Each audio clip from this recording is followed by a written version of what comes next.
Assalomu alaykum azizlar, mana ejevikalarimiz. Hozir 2025-yil 28 oktyabr, mana terim bo'lyapti hali ham. Bundan ham donlar yeri katta bo'ladi. Bahordan qishgacha meva qilaveradi bu.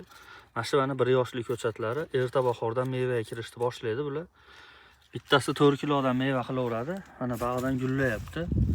Bag'dan meva qilyapti mana. Hammasi mevasi sekin-sekin pishyapti. Mana hattan ham gullaganlar bor. Mana bitta mevalar bilan sekin terimi bo'lyapti. Qonni ham zo'r ko'paytiradi bular. Kilosini 120 ming so'mdan terib berilyapti. Shunaqa ochiq joyda turadi, sovuq urmaydi. -35 gradusgacha chidaveradi bu. Bunda ip tortiladi, 2 qator, 3 qator ip tortiladi, chiqarib yuborilaveradi.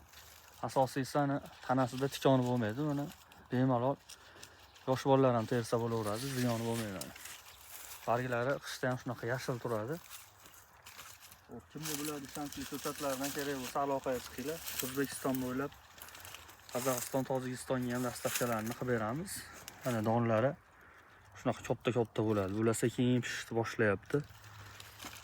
Videoga like bosib qo'yinglar, kanalimizga obuna bo'linglar, bizni kuzatishda davom etinglar. Ishonchli ko'chatlar mana hali serob, bemalol aloqaga chiqaverasizlar. Donlarni olib qo'ying. Ezilib ketmaydi bu ancha-munchaga.